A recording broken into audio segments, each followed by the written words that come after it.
Dios no rechaza oración. Oración es alimento.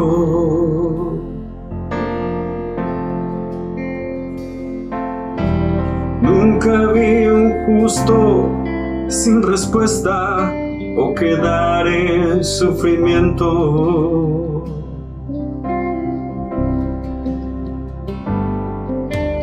Basta solamente esperar lo que Dios irá a hacer.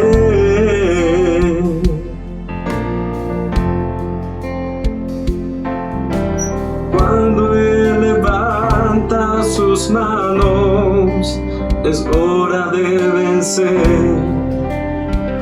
Oh, alaba, simplemente alaba. Está llorando, alaba. En la prueba, alaba. Está sufriendo, alaba. No importa, alaba. Tu alabanza le escuchará. Dios va al frente abriendo caminos, quebrando cadenas, sacando espinas. Manda a sus ángeles contigo a luchar. Él abre puertas, nadie puede cerrar. Él trabaja para los que confían. Camina contigo de noche y de día. Levanta tus manos, tu victoria llegó. Comienza a cantar y alaba a Dios. Alaba a Dios. Y alaba a Dios. Y alaba a Dios.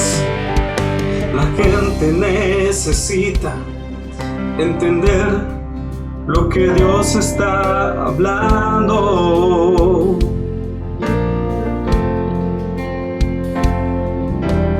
Cuando Él queda en silencio, es porque está trabajando.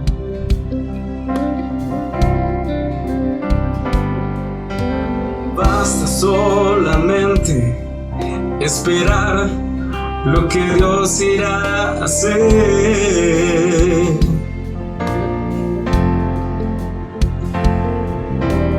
Cuando Él extiende sus manos, es hora de vencer. Oh, alaba, simplemente alaba. Está llorando, alaba. En la prueba, alaba. Está sufriendo, alaba. No importa, alaba. Tu alabanza le escuchará. Dios va al frente abriendo caminos, quebrando cadenas, sacando espinas. Manda a sus ángeles contigo a luchar. Él abre puertas, nadie puede cerrar. Él trabaja para los que confían. Camina contigo de noche y de día. Levanta tus manos, tu victoria llegó. Comienza a cantar y alaba a Dios. Alaba a Dios. Y alaba a Dios. Y alaba a Dios. Alaba a Dios, alaba a Dios y alaba a Dios. Alaba a Dios, alaba a Dios, alaba a Dios. Alaba a Dios, alaba a Dios, alaba a Dios, alaba a Dios.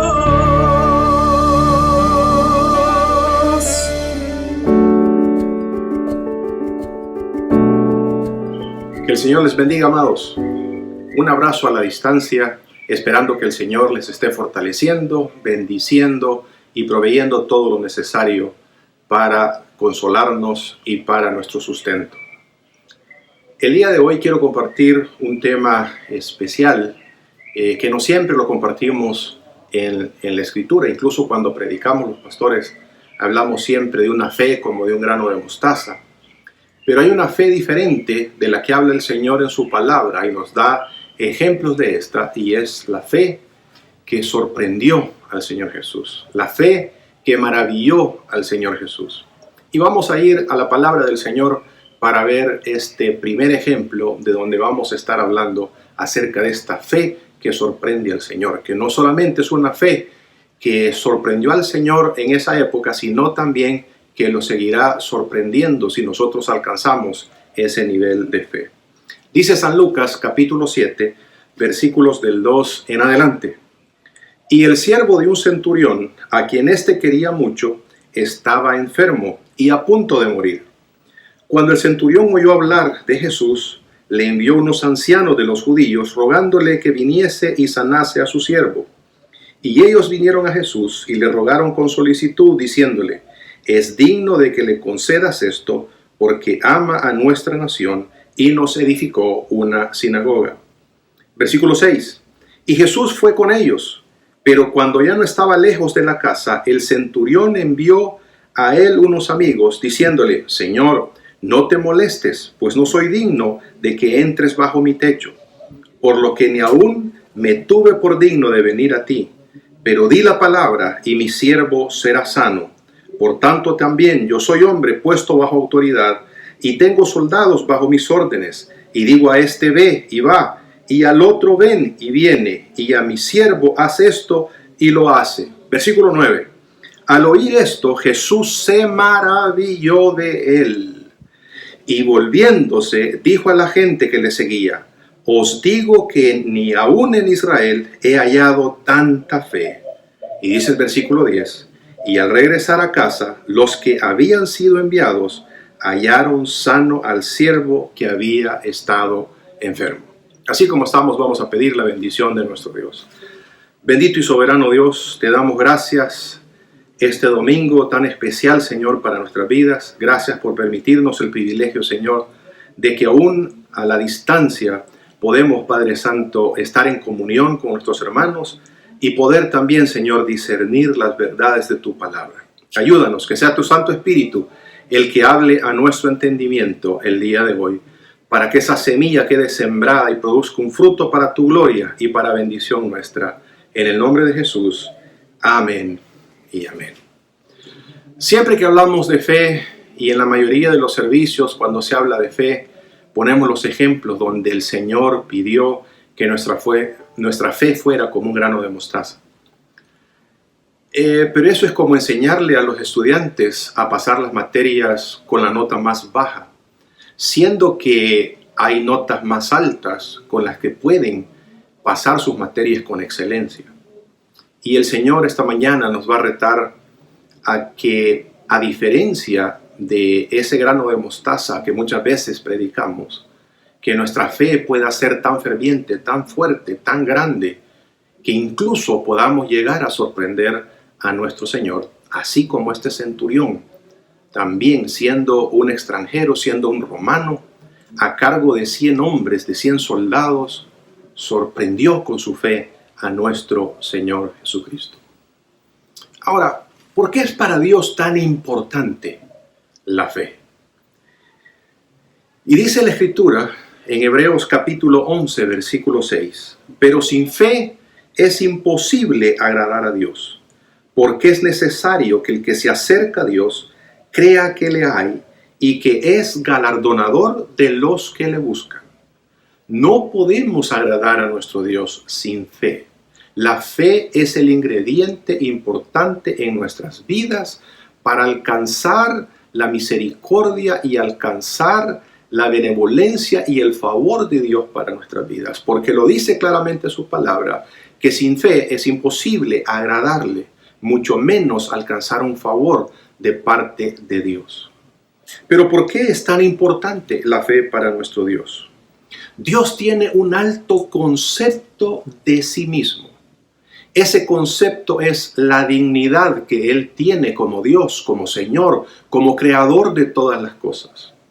Y ese esa dignidad que Dios tiene de sí mismo está íntimamente ligada a su santo y bendito nombre. En cierta ocasión, el rey David, escribiendo ese salmo tan precioso, el Salmo 23, en la parte B del versículo 23, dice: me guiarás por sendas de justicia por amor de tu nombre, Señor. Tú me vas a guiar porque amas tu nombre, porque tienes un alto grado de dignidad en ese nombre que es sobre todo nombre. Y ese nombre que es sobre todo nombre, ese alto grado de dignidad que nuestro Dios tiene acerca de sí mismo, está también íntimamente ligada con su palabra bendita y gloriosa. La palabra del Señor nos dice que en Números 23:19, que Dios no es hombre para que mienta, ni hijo de hombre para que se arrepienta. Él dijo y no hará, habló y no lo ejecutará. Este es el grado de dignidad que el Señor tiene, tanto en su nombre como en las promesas, en la palabra que Él mismo ha revelado, esa palabra que ha salido de su boca y que Él mismo dice que no va a regresar vacía. Y la fe es el creer nosotros en esa palabra que ha salido de la boca de nuestro Dios, en esa autoridad que creemos acerca de nuestro Dios, en ese poder que emana de la misma naturaleza de Dios en favor de aquellos que claman y de aquellos que buscamos su santo y bendito rostro. La fe es importante para Dios. Y lógicamente, entre más fe nosotros demostramos a nuestro Dios, también mayor será el favor, mayor será la misericordia que alcancemos para nuestras vidas, como este centurión.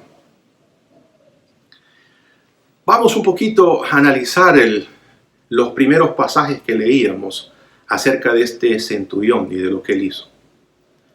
Ese centurión sabemos que es de origen romano. En otras palabras, él fue enviado, habiendo nacido dentro del territorio del Imperio Romano en esa época, fue llevado hasta esa ciudad de Capernaum y se puso a disposición el servicio del rey que había sido puesto por la corona romana en Israel.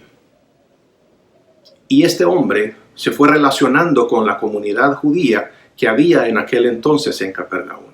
Y fue tanta la comunión que existió entre este hombre y esa comunidad judía, que él mismo, de sus propios fondos, de sus propios recursos económicos, les había edificado una sinagoga a los judíos de ese lugar. Nos dice también la palabra que este centurión tenía un siervo que quizás tenía años de trabajar con él, a quien le tenía mucho aprecio, casi lo había considerado como que si fuera un hijo adoptivo. Y este siervo en cierta ocasión enfermó, y la enfermedad era de gravedad al punto que estaba al borde de la muerte.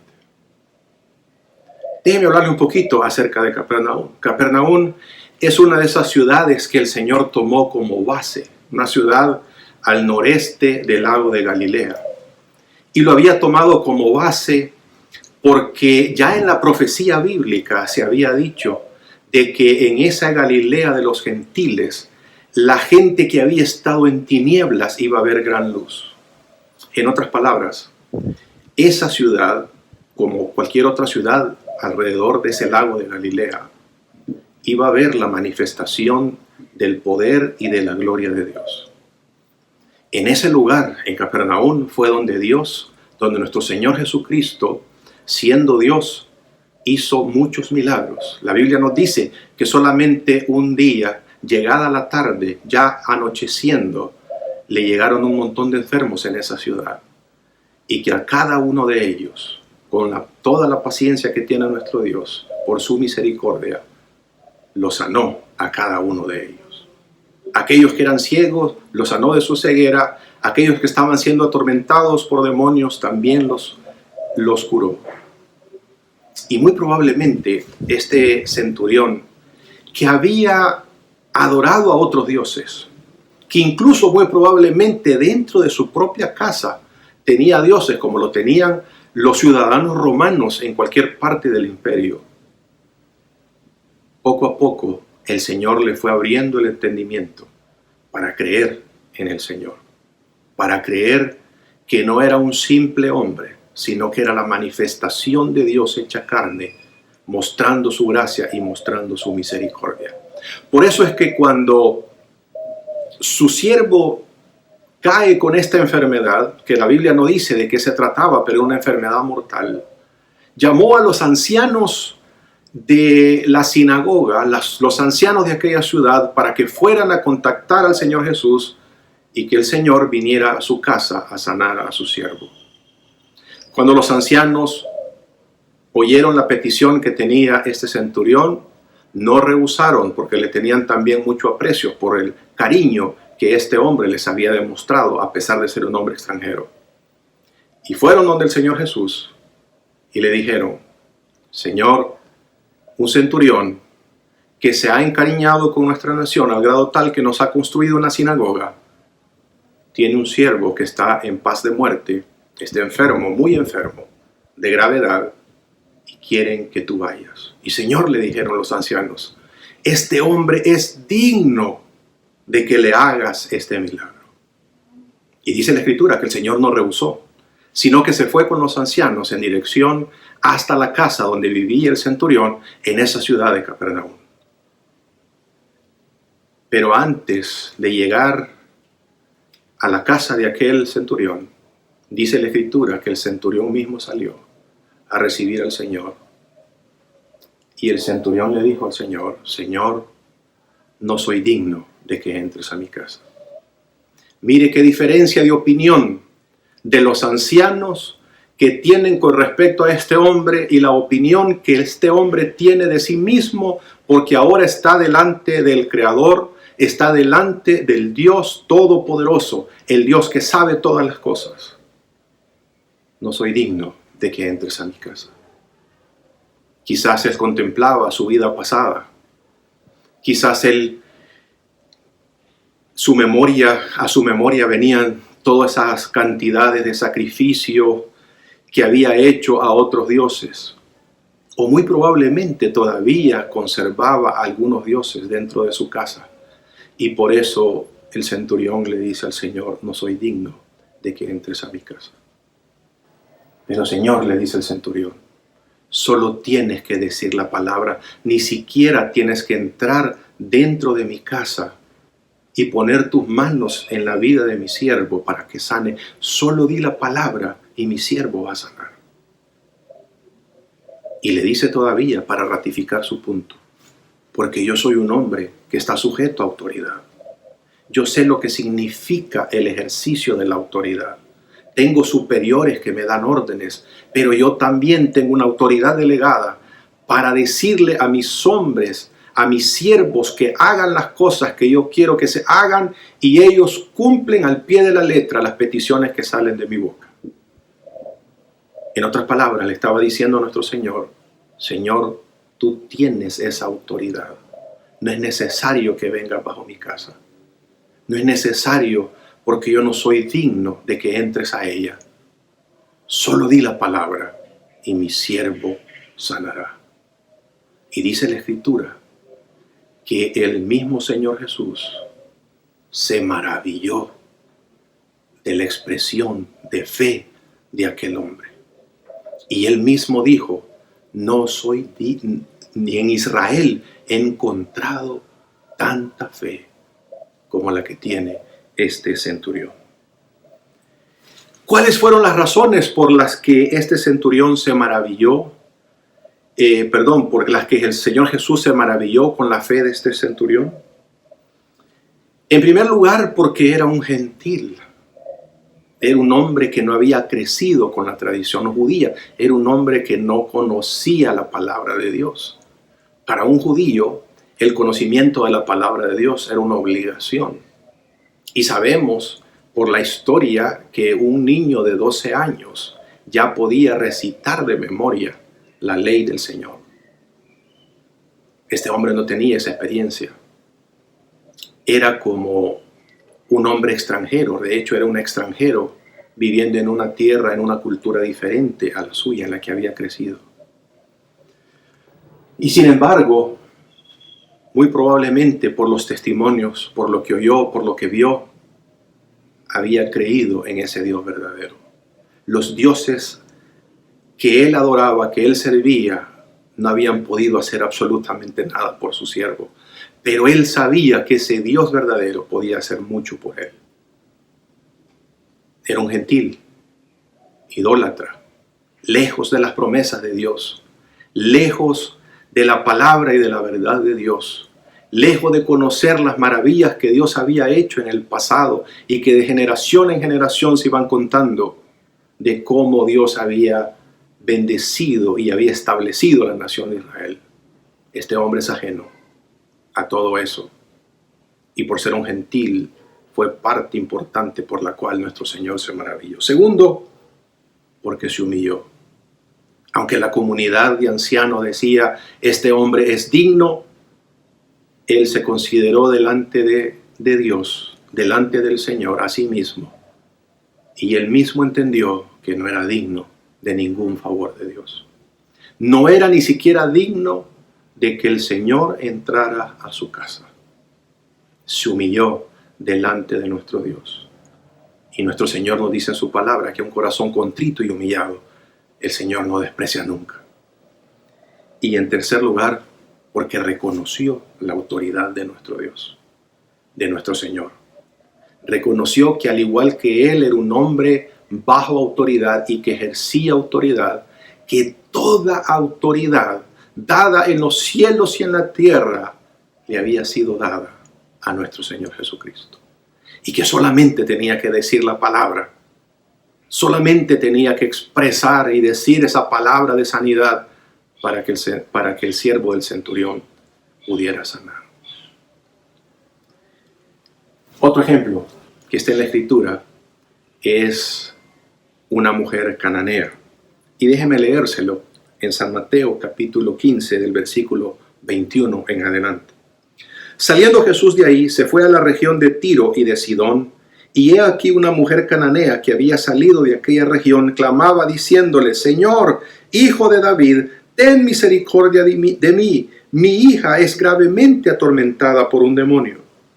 Pero Jesús no le respondió palabra. Entonces, acercándose sus discípulos, le rogaron diciendo, despídela, pues da voces tras nosotros.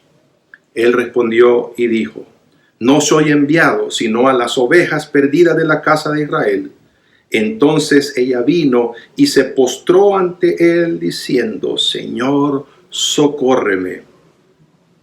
Respondiendo él dijo, no está bien tomar el pan de los hijos y echarlo a los perrillos. Y ella dijo, sí, Señor, pero aún los perrillos comen de las migajas que caen de la mesa de sus amos. Entonces el Señor Jesús le respondió, oh mujer, grande es tu fe, hágase contigo como quieres. Y su hija fue sanada desde aquella hora. Varias cosas que son importantes en esta historia bíblica. Primero es que esta mujer era una mujer extranjera, era una mujer griega, dice el otro evangelio donde está revelada esta historia. ¿Por qué es tan importante el saber que era una mujer griega que había llegado a esa región de Canaán? Pues los griegos eran hasta cierto punto muy orgullosos, muy petulantes. Ellos son los que desarrollaron todo el tema de la filosofía, cuando el resto de las naciones ni siquiera pensaba en tener un sistema de lectura y escritura. Los griegos fueron los que inventaron la democracia como un sistema de gobierno. Y como griegos tenían gran conocimiento, el mismo Señor Jesús dijo, los griegos buscan conocimiento. Y sin embargo, la necesidad hizo que esta mujer dejara todo su orgullo, dejara todo capricho, todo rasgo de etnicidad, de raza, de conocimiento, y fuera a buscar al Señor. Y cuando lo vio, allí en las afueras, en Tiro y Sidón, y esta es una palabra importante también, estas dos ciudades son importantes porque están fuera del territorio de Israel, y en la profecía bíblica Tiro y Sidón son sinónimo de la cuna de Satanás. En otras palabras, esta mujer ha estado y ha vivido toda su vida en tinieblas, pero ahora el Señor se ha compadecido de ella, porque ha salido de la región de Israel a una nación extranjera, y ese es el punto de encuentro de esta mujer griega, sirofenicia dice la Escritura, y que fue a esta región a encontrarse con el Señor. En el otro evangelio nos dice que el Señor estaba en una casa y quería estar en esa casa para que no le molestase nadie, y fue ahí en esa casa donde esta mujer llegó con esta necesidad, pidiéndole al Señor. Y el Señor, para probar su fe, para probar qué tan grande era la fe que había en el corazón de esta mujer, hace un rechazo a la petición que tiene con un argumento que es un argumento incluso hasta profético. Mira, le dice, yo he venido nada más por las ovejas perdidas de Israel y tú eres una extranjera. Y le dice, Señor, ten misericordia de mí. Tú puedes hacer esto por mi hija. Mi hija es gravemente atormentada por un demonio. Y le dice el Señor, mujer, no es justo darle el pan de la mesa que es para los hijos, para dárselo a los perrillos. Cualquiera diría qué palabras más duras de nuestro Señor. Sin embargo, lo que el Señor está haciendo es escarbando dentro de su corazón para que nosotros, para revelarnos a nosotros el nivel tan grande de fe que tenía esta mujer. Y le dice esta mujer con toda humildad, postrada a los pies de nuestro Señor, Señor, si hasta los perrillos comen de las migajas que caen de la mesa de los hijos. Y el Señor, sorprendido por las palabras de fe de aquella mujer, le dice, mujer, qué grande es tu fe. Sea como tú has pedido que se haga, y tu hija ya está libre del tormento de este demonio. Hay ciertas cosas que son muy comunes con la historia que contamos al principio, la del centurión. Y al igual que el centurión, esta mujer era una mujer gentil, era una mujer que estaba también lejos de las promesas y lejos también de la verdad de nuestro Dios revelada a los padres en diferentes generaciones en Israel. Pero además, al igual que el centurión, se humilló delante del Señor. No le importó su genealogía, no le importó su posición social, no le importó su raza, no le importó su credo, no le importó absolutamente nada. Ella tenía una necesidad que la estaba presentando delante del Señor y se humilló, se postró a los pies del Señor a clamarle por esta necesidad. Y solo una diferencia con respecto al centurión es que fue persistente, fue constante en su petición, no desmayó. No importa qué obstáculo le puso el mismo Señor, esta mujer buscó la manera de rebasar esos obstáculos y consiguió el milagro que quería de parte de nuestro Señor para la vida de su hija.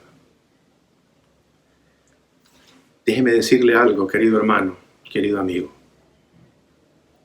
Nosotros, que también somos extranjeros, que no somos de ningún linaje de Israel, que estábamos lejos de las promesas, lejos de las verdades de nuestro Dios, lejos de la revelación dada a los padres, a los patriarcas. Nosotros también, por la gran misericordia de nuestro Dios, somos candidatos a tener y demostrarle a nuestro Dios esta fe grande que ha sorprendido a nuestro Señor. Cuando termina el Señor de hacer el milagro con la vida de aquel siervo del centurión, dice unas palabras donde nos incluye también a nosotros. Y esa es una tremenda bendición, porque nosotros también podemos crecer en nuestra fe tan grande que podemos sorprender a nuestro Dios. Y dice ahí en Mateo capítulo 8, versículo 11, y os digo, basado en la fe de ese centurión, y os digo que vendrán muchos del oriente y del occidente y se sentarán con Abraham e Isaac y Jacob en el reino de los cielos. Sentarse con el patriarca Abraham, a la mesa con Abraham, a la mesa con los patriarcas, es decir también que somos gente de fe, que hemos creído en ese nombre que es sobre todo nombre. Y déjeme decirle, hay otra condición importante. El Señor jamás ha hecho un milagro donde no ha habido una necesidad. Y entre más grande es la necesidad, más se ha glorificado Él con su poder para suplir esa necesidad. Nunca cuando hubo abundancia, Él hizo un milagro para crear más abundancia. Siempre todo milagro que Él ha manifestado vino a satisfacer una necesidad humana, una necesidad de su pueblo, una necesidad de sus hijos.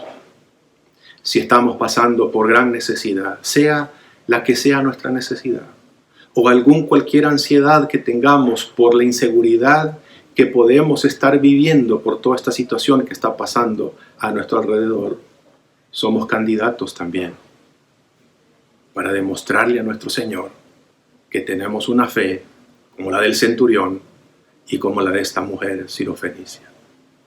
Y quiero concluir con este pasaje, porque también nos habla a nosotros y nos dice que nosotros, como extranjeros, nosotros como advenedizos, o sea que somos allegados al pueblo de Dios por ese sacrificio que hizo el Señor Jesucristo, nos dice lo siguiente, y se lo dijo el Señor a Tomás hablando de nosotros.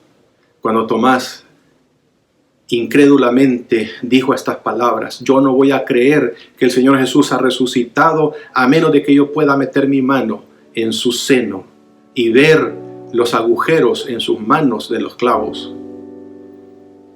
Y en cierta ocasión el Señor se presentó y le dijo a Tomás: Tomás, ven y mete tu mano en mi seno. Ven y ve mis manos, tócalas. Porque yo no quiero que seas un incrédulo, sino que seas un creyente, que creas en la palabra de Dios, que creas en las promesas de Dios, que vivas por fe, al igual como otros han emprendido este viaje de fe con el Señor. Pero dijo unas palabras que son unas palabras que nos incluyen a cada uno de nosotros. Tomás, porque vistes, has creído. Pero ¿sabes qué? Bienaventurados aquellos que no vieron y creyeron. Y eso nos incluye a ti y a mí. Extranjeros, sin el conocimiento previo de Dios. Hasta hace unos años atrás, nuestras generaciones eran adoradoras de otros dioses y por la misericordia de Dios le conocemos. Lo que nos falta es humillarnos delante de nuestro Dios y clamarle y decirle: Señor, tú puedes hacer el milagro en mi vida. Vamos a orar. Señor, que esta fe que te sorprendió en la vida de esta mujer y de este centurión sea esa fe, Señor, que se está fraguando en nuestros corazones. Que cada uno de nosotros que escuchamos este mensaje de tu palabra, Señor, podamos también tener este nivel de fe. Que al escuchar tu palabra la creamos, que al escuchar tus promesas las guardemos en nuestros corazones y que podamos vivir por fe para tu gloria, para tu honra y para bendición nuestra. En el nombre de Jesús, amén y amén. Y prepare ahí todo lo necesario para poder tomar la cena del Señor. Ya dentro de poco nos estaremos contactando, reunámonos como familia y dentro de poco vamos a estar tomando la Santa Cena del Señor de manera virtual. Pero lo vamos a hacer con todo respeto, con todo discernimiento y lo vamos a hacer con todo agradecimiento, reconociendo que nuestro Señor, Él fue la iniciativa de venir a morir por cada uno de nosotros para rescatarnos de las tinieblas y trasladarnos a su reino de luz admirable. Este tiempo de reflexión ha concluido y su propósito es enseñarnos a vivir una vida disciplinada y exitosa, pero sobre todo que conozcas a quien te creó, te cuida y te ama a tal punto que fue capaz de dar su vida por ti. Si hoy deseas entregar tu vida a Cristo, haz esta sencilla oración con fe. Padre Celestial, me arrepiento de mis pecados y de vivir lejos de ti. Ven a mi vida, te la entrego sin reservas. Hazme una nueva persona y ayúdame a vivir para tu gloria. En el nombre de Jesús, amén. Si has hecho tuya esta oración o quieres más información acerca de tu decisión, escríbenos a info@puertadesperanza.org.sb. Será un gusto saber de ti.